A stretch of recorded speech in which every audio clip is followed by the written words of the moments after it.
नमस्कार दोस्तों, learn with RJ में आपका स्वागत है। तो दोस्तों, आज हम चर्चा करेंगे बीकॉम फोर्थ सेमेस्टर में छात्रों को कौन कौन से पेपर पढ़ने हैं और उसका सिलेबस क्या है, एग्ज़ाम कैसे होगा, कब होगा, कौन कौन से ऑप्शनल पेपर हैं, ये सारी चीज़ें डिटेल में हम देखेंगे। तो सबसे पहले शुरू करते हैं। बीकॉम फोर्थ सेमेस्टर में मेजर पेपर्स कौन कौन से हैं। तो देखिए, मेजर पेपर में 4 कंपलसरी पेपर पढ़ने हैं, यानी जो सभी लोगों को पढ़ने हैं। तो इसमें पहला पेपर है income tax law and account, first paper, credit है C+0, कोड है काम 209। इसके बाद है income tax law and account second, इसका भी क्रेडिट है C+0, काम 210 कोड है। तो ये दोनों पेपर थ्योरी पेपर होंगे। इसका एग्ज़ाम आपको देना पड़ेगा, 75 नंबर का ऑब्जेक्टिव पेपर होगा। इसमें क्वेश्चन न्यूमेरिकल भी आएंगे और थ्योरी के क्वेश्चन तो आते ही हैं, और ये दोनों पेपर सभी लोगों को पढ़ने हैं। तीसरा पेपर आपका है फंडामेंटल ऑफ मार्केटिंग, इसका कोर्स कोड है काम 211, क्रेडिट है C+0, यानी इसका भी आपका ऑब्जेक्टिव पेपर होगा। चौथा जो पेपर है वो है डिजिटल मार्केटिंग, काम 212, इसका कोड है, क्रेडिट इसका है 0+3। तो ये आपका एक प्रैक्टिकल पेपर है। इसमें आपका एग्ज़ाम अभी तक तो नहीं हुआ है, अभी तक जो होता रहा है उसके हिसाब से इसमें वाइवा होता है मार्केटिंग के बारे में, और कंप्यूटर के बारे में आपसे वाइवा में क्वेश्चन पूछे जाते हैं। डिजिटल मार्केटिंग क्या है? कंप्यूटर्स के माध्यम से की जाने वाली मार्केटिंग। तो मार्केटिंग का कुछ क्वेश्चन पूछ लिया जाता था और कंप्यूटर के बारे में कुछ पूछ लिया जाता था, और इसके लिए एक्सपर्ट जो है यूनिवर्सिटी से अपॉइंट होते हैं, वो आते हैं और वही आपसे क्वेश्चन करते हैं। तो ये एक प्रैक्टिकल पेपर है। हालांकि इस बार कुछ संभावना ऐसी भी है कि आपका एग्ज़ाम हो जाएगा, नहीं तो वाइवा ही होने की संभावना ज़्यादा है। तो ये 4 पेपर तो हो गए आपके कंपलसरी पेपर के रूप में। इसके बाद इलेक्टिव में देखिए, इलेक्टिव में आपको 2 ग्रुप दिया हुआ है, दोनों में कोई एक ग्रुप आपको लेना है। एनी वन ऑफ फॉलोइंग, एक एंटरप्रेन्योरशिप का सब्जेक्ट है और दूसरा है टूर और ट्रेवल मैनेजमेंट का। तो यहाँ पे आप इन दोनों सब्जेक्ट में से किसी एक सब्जेक्ट का चयन कर सकते हैं। क्या तो आप ये ले लीजिए, फंडामेंटल ऑफ एंटरप्रेन्योरशिप, या फिर टूरिज्म एंड ट्रेवल मैनेजमेंट ले लीजिए। दोनों में 2-2 पेपर हैं, फर्स्ट पेपर सेकंड पेपर। ऐसे ही टूरिज्म में भी फर्स्ट पेपर और सेकंड पेपर है, और सभी का यदि क्रेडिट आप देखेंगे तो C+0 है, यानी ये सभी पेपर आपको एग्ज़ाम देने हैं, ऑब्जेक्टिव पेपर आपका होगा। तो कुल मिला के आपको 6 पेपर पढ़ना है। 6 में 4 पेपर कंपलसरी है और बाकी 2 पेपर आपके लिए ऑप्शनल है। क्या तो आप ये ग्रुप ले लीजिए या ये ग्रुप ले लीजिए। तो 6 पेपर मेजर पेपर के रूप में आपको बीकॉम फोर्थ सेमेस्टर में पढ़ना है। इसके बाद बात आ जाती है माइनर पेपर की। तो माइनर में आप जानते हैं माइनर पेपर्स को 3 कैटेगरी में बांटा गया है, माइनर इलेक्टिव, माइनर को करिकुलर एंड माइनर वोकेशनल।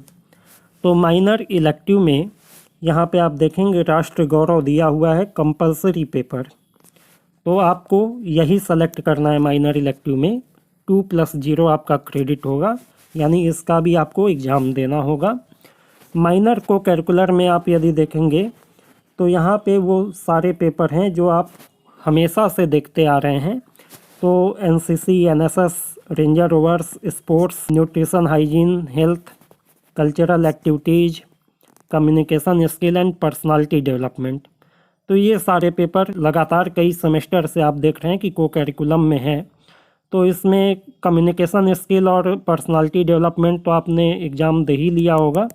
तो बेसिकली इसमें आप ये समझ के चलिए कि इन चारों में NCC, NSS, रेंजर रोवर्स या स्पोर्ट्स, इसी में से कोई पेपर आपको सेलेक्ट करने का मौका मिलेगा। ज़्यादातर कॉलेज यही प्रीफर करेंगे। हो सकता है कुछ कॉलेजों में इनमें से कोई कोर्स लेने के लिए कहा जाए, लेकिन ज़्यादातर जगहों पे इन्हीं चारों में से आपको कोई कोर्स लेना होगा, NCC, NSS, रेंजर रोवर्स और स्पोर्ट्स में से। और इसमें देखिए आपका सभी का कोड है 0+2, यानी इसका एग्ज़ाम आपको अलग से नहीं देना है। कोई एक्टिविटी या फाइल वगैरह बनवा कर किसी तरीके से आपको नंबर दे दिया जाएगा। इसके बाद आपका माइनर वोकेशनल की बात करें तो माइनर वोकेशनल में कुछ नई चीज़ें आपको देखने को मिलेंगी। एनिमेशन है, फाइनेंस एंड बैंकिंग है और साइबर लॉ है। तो एनिमेशन तो मुझे लगता है कि अपने एरिया में किसी भी कॉलेज में उपलब्ध नहीं होगा। फाइनेंस और बैंकिंग और साइबर लॉ ये दो ऑप्शन आपके पास होंगे। तो यहाँ पे जो भी उपलब्ध हो कोई एक पेपर आपको लेने का चांस मिलेगा। अपने यहाँ तो ये साइबर लॉ का पेपर आपको चूज करना है। तो ये था आपका पेपर। आपके 6 मेजर पेपर्स हो गए और 3 माइनर पेपर आपको लेना है, जिसमें एक राष्ट्र गौरव हो जाएगा, एक आपका एनसीसी एनएसएस रेंजर रोवर्स और स्पोर्ट्स में से कोई एक हो जाएगा, और इसके अलावा साइबर लॉ की संभावना ज़्यादा है और हो सकता है फाइनेंस और बैंकिंग का भी मौका आपको मिल जाए। यदि डिटेल्ड सिलेबस की बात करें तो income tax law and accounts first paper में आपको सबसे पहले 2 यूनिट में सिलेबस को बांटा गया है। पहले यूनिट में आपको सबसे पहले राजा टोडरमल की टैक्सेशन पॉलिसी पढ़नी है। इसके बाद इनकम टैक्स का इंट्रोडक्शन, इनकम टैक्स एक्ट में दी गई इम्पॉर्टेंट डिफिनेशन, जिसमें SSC, person income, total income, assessment year, previous year, ये सारी चीज़ें आती हैं। इसके बाद एग्रीकल्चरल इनकम के बारे में आपको पढ़ना है और इसका असेसमेंट कैसे किया जाता है ये जानना है। इसके बाद रेसिडेंशियल स्टेटस और टैक्स लाइबिलिटी के बारे में आपको पढ़ना है, कैपिटल और रिवेन्यू इनकम के बारे में, एग्जेम्प्टेड इनकम के बारे में। ये आपका यूनिट 1 हो गया। यूनिट 2 में यदि आप देखेंगे तो इनकम टैक्स में इनकम को 5 हेड में डिवाइड किया गया है, तो इसमें से 3 हेड यूनिट 2 में आपको पढ़ने हैं फर्स्ट पेपर में। इनकम फ्रॉम सैलरी, जो एम्प्लॉई सैलरीज पाते हैं वो अपने इनकम का कैलकुलेशन कैसे करेंगे। इनकम फ्रॉम हाउस प्रॉपर्टी, यानी कि जिनके पास अपनी मकान संपत्ति है वो उससे होने वाली आमदनी को कैसे कैलकुलेट करेंगे। Profit and gain from business and profession, यानी जो लोग बिजनेस में हैं या कोई प्रोफेशन में है जैसे डॉक्टर, इंजीनियर हैं, तो वो अपने इनकम को कैसे कैलकुलेट करेंगे। इसके बाद डेप्रिसिएशन के बारे में। ये आपका फर्स्ट पेपर का सिलेबस हो गया। सेकंड पेपर के सिलेबस भी 2 यूनिट में डिवाइड है। पहले यूनिट में आपको कैपिटल गेन, यानी कि यदि कोई पूंजी संपत्ति का आप क्रय विक्रय करते हैं तो उससे होने वाली आमदनी को कैसे कैलकुलेट करना है। इनकम फ्रॉम अदर सोर्स, ऊपर के 4 हेड के अलावा और भी किसी तरीके से यदि आपको कोई आमदनी होती है तो इनकम फ्रॉम अदर सोर्स में कैलकुलेट की जाती है, इसके बारे में पढ़ना है। और इन 5 हेड को मिला देने पे ग्रॉस टोटल इनकम बनती है। तो इसके बाद आपको पढ़ना है deduction from gross total income और computation of tax liability of individual मतलब व्यक्ति की।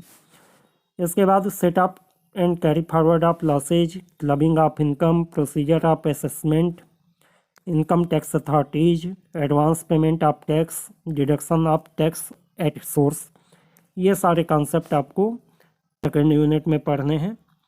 तो ये हो गया आपका income tax law and account second paper. इसके बाद मार्केटिंग का सिलेबस है, फंडामेंटल ऑफ मार्केटिंग। इसे 4 यूनिट में बांटा गया है। यूनिट 1 में आपको इंट्रोडक्शन पढ़ना है कि मार्केटिंग क्या होता है, इसका नेचर, स्कोप, इम्पॉर्टेंस क्या है, मार्केटिंग कॉन्सेप्ट कहाँ से जन्म लिया, मार्केटिंग मिक्स का कॉन्सेप्ट, मार्केटिंग इन्वायरमेंट के बारे में, माइक्रो और मैक्रो इन्वायरमेंट के बारे में आपको पढ़ना है। इसके बाद सेकंड यूनिट में मार्केट का सिलेक्शन आप कैसे करेंगे, मार्केट का सेगमेंटेशन करना, टारगेट मार्केट को चूज करना, प्रोडक्ट की पोजीशनिंग करना, प्रोडक्ट डिप्रिसिएशन करना। इसके अलावा प्रोडक्ट के बारे में कि प्रोडक्ट का मीनिंग क्या होता है, इंपॉर्टेंस क्या है, प्रोडक्ट का क्लासिफिकेशन किस तरीके से किया गया है, प्रोडक्ट मिक्स क्या होता है, branding, packaging, labelling, after sales service, product life cycle और न्यू प्रोडक्ट डेवलपमेंट, ये सारी चीज़ें आपको सेकेंड यूनिट में पढ़नी है। थर्ड यूनिट में आपको पढ़ना है प्राइसिंग और प्रमोशन के बारे में कि प्राइसिंग का सिग्निफिकेंस क्या है, कौन कौन से फैक्टर प्राइसिंग को अफेक्ट करते हैं, प्राइसिंग का मेथड क्या क्या है, प्राइसिंग पॉलिसीज और स्ट्रेटेजी कैसे बनाते हैं। प्रमोशन में आपको पढ़ना है कि प्रमोशन टूल्स कौन कौन से हैं, advertising, personal selling, public relation, sales promotion, publicity, इन सब का कॉन्सेप्ट पढ़ना है। इसके बाद प्रमोशन मिक्स, ऊपर बताए गए तौर तरीकों में कौन कौन से तरीकों को मिलाकर एक नीति बनाई जाए, ये प्रमोशन मिक्स कहा जाता है। तो इसे कौन कौन से फैक्टर अफेक्ट करते हैं, डिसीजन कैसे लेंगे हम प्रमोशन मिक्स का, और इंटीग्रेटेड मार्केटिंग कम्युनिकेशन अप्रोच कैसे अपनाया जाएगा, ये सारी चीज़ें इसमें आएंगी। फोर्थ यूनिट जो अंतिम यूनिट है इसमें आपको डिस्ट्रीब्यूशन के बारे में पढ़ना है और रिटेलिंग के बारे में पढ़ना है। तो डिस्ट्रीब्यूशन में चैनल आप डिस्ट्रीब्यूशन कौन कौन से होते हैं, होलसेलिंग, रिटेलिंग, और चैनल को डिसाइड करने का क्या तरीका है, लॉजिस्टिक मैनेजमेंट कैसे होगा, ये सारी चीज़ें डिस्ट्रीब्यूशन में आपको देखना है। रिटेलिंग में type of retailing, store based और non store based retailing, chain store, speciality store, supermarket, retail vending machine, mail order house, retail cooperative, management of retailing operations और रिटेलिंग इन इंडिया, ये topics आपको देखने हैं। इसके अलावा ये एक नया टॉपिक है रिसेंट डेवलपमेंट इन मार्केटिंग। इसमें social marketing, online marketing, direct marketing, service marketing, green marketing और रिलेशनशिप मार्केटिंग और रूरल मार्केटिंग, इन सारी चीज़ों के कॉन्सेप्ट के बारे में जानने को आपको मिलेगा। इसके बाद यदि डिजिटल मार्केटिंग के सिलेबस की बात करें तो डिजिटल मार्केटिंग का सिलेबस यहाँ पे है, ये भी 4 यूनिट में डिवाइडेड है। पहले यूनिट में आपको देखना है डिजिटल मार्केटिंग और रियल मार्केटिंग में क्या अंतर है, डिजिटल मार्केटिंग के कौन कौन से चैनल हैं, मार्केटिंग प्लान कैसे बनाएं, कंटेंट मैनेजमेंट कैसे करें, स्वॉट analysis, target group analysis. Second unit में web designing, optimisation of website, MS expression web, creating website, SEO optimisation यानी search engine optimisation, writing the SEO content, Google AdWord के बारे में, इसमें अकाउंट बनाना और गूगल एडवर्ड के प्रकार के बारे में आपको पढ़ना है। थर्ड यूनिट में CRM है, कंज्यूमर रिलेशनशिप मैनेजमेंट, तो इंट्रोडक्शन इसका पढ़ना है, CRM प्लेटफॉर्म्स के बारे में, CRM मॉडल्स, CRM स्ट्रेटेजी, ये आपको देखना है। इसके बाद introduction of web analytics, table, introduction of social media marketing, social media marketing plan, Facebook ad, creating Facebook ad visibility, business opportunities and Instagram option, optimisation of Instagram profile, integrating Instagram with website, other social network, keeping up with post, ये सारे formation आपको third unit में मिलेंगे। Fourth unit में आपका YouTube से related है, creating business account with YouTube, YouTube advertising, YouTube analytics, email marketing के बारे में आपको पढ़ना है, email marketing plan, email marketing campaign, keeping up conversation, digital marketing budgeting, resource planning, cost estimation, cost budgeting, cost control. तो ये आपका digital marketing का सिलेबस हो गया। हालांकि इतना कुछ आपका वाइवा में पूछा नहीं जाता है, वाइवा में आपको सिंपल ही चीज़ें पूछी जाएंगी। इसके बाद इंटरप्रेन्योरशिप का यदि सिलेबस देखें, इसमें पहले इंटरप्रेन्योरशिप का मीनिंग क्या है, concept, characteristics, need, function, theories of entrepreneurship, ये सारी बेसिक चीज़ें देखेंगे। इसके बाद इंटरप्रेन्योर का मतलब क्या होता है, meaning, characteristics, qualities, function, type, difference between entrepreneurship and entrepreneur. इसके बाद difference between entrepreneur, intrapreneur and manager और इंटरप्रेन्योरशिप एंड एनवायरनमेंट, ये आपका फर्स्ट यूनिट में आपको पढ़ना है। सेकंड यूनिट में आपका इंटरप्रेन्योरशिप डेवलपमेंट प्रोग्राम EDP के बारे में पढ़ना है, इसका मीनिंग क्या होता है, इसकी नीड क्या है, ऑब्जेक्टिव क्या है, स्टेप क्या है, आउटलाइन, अचीवमेंट। इसके बाद गवर्नमेंट असिस्टेंस एंड इंसेंटिव के बारे में आपको पढ़ना है। वुमेन इंटरप्रेन्योरशिप का मीनिंग, कैरेक्टरिस्टिक्स, प्रॉब्लम और step taken, qualities of women entrepreneurs, ये सारे टॉपिक्स आपको यूनिट 2 में पढ़ने को मिलेंगे। सेकंड पेपर में आपको पढ़ना है promotion of a venture, concept of project, project identification, formulation and report, project appraisal, product selection and techniques, raising the fund, concept, need, type and source. यानी प्रोजेक्ट से रिलेटेड चीज़ें हैं कि कोई नया वेंचर आप कर रहे हैं तो उसका प्रोजेक्ट कैसे आप बनाएंगे, उसकी रिपोर्ट कैसे बनाएंगे, उसका अप्रीजल कैसे होगा, फंड का व्यवस्था आप कैसे करेंगे, ये सारी चीज़ें हैं।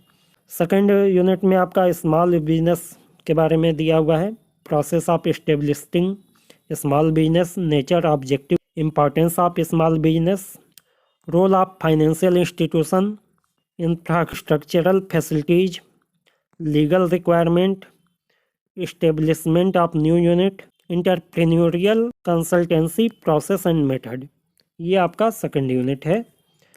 तो इंटरप्रेन्योरशिप का ये सिलेबस आपको पढ़ना है। इसके अलावा यदि आप टूरिज्म और ट्रेवल मैनेजमेंट का देखना चाहते हैं सिलेबस, तो आप ये स्क्रीनशॉट लेकर यहाँ पे देख सकते हैं। ये फर्स्ट पेपर का सिलेबस है। फर्स्ट पेपर के सिलेबस के बाद ये आपका सेकंड पेपर का सिलेबस है। इसके आप स्क्रीनशॉट लेकर देख लें, वीडियो काफ़ी लंबा हो जाएगा।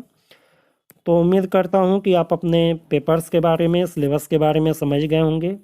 आपके एग्ज़ाम का पैटर्न अभी पहले ही वाला रहने की उम्मीद है। 75 नंबर का ऑब्जेक्टिव पेपर और 25 नंबर की इंटरनल मार्किंग। और एग्ज़ाम आपका मई के महीने में होना चालू हो जाएगा। हो सकता है कि जून मिड तक आपका एग्ज़ाम चले। अलग अलग कोर्स के एग्ज़ाम अलग अलग टाइम पे होंगे, 1 महीने का ड्यूरेशन होता है लगभग। तो आपका एग्जैक्ट कब पड़ेगा नहीं बता सकते, लेकिन मई जून में ही एग्ज़ाम होने हैं। कुल मिला के 3 महीने का समय है। आप लोग अभी अपने थ्योरी को पढ़ना चालू कर दीजिए। एग्ज़ाम के 15-20 दिन पहले, 1 महीने पहले से ऑब्जेक्टिव क्वेश्चन की प्रैक्टिस करना चालू कर दीजिए। तो आपका पेपर काफ़ी अच्छा होगा और आप अच्छा स्कोर कर पाएंगे। उम्मीद करता हूँ कि ये वीडियो आपके लिए उपयोगी रहा होगा। और यदि आपको वीडियो अच्छा लगा हो, वीडियो को लाइक एंड शेयर कर दें। और यदि आपको इसी तरीके की और जानकारी पानी है तो चैनल को सब्सक्राइब करके बेल आइकन दबाना ना भूलें। धन्यवाद।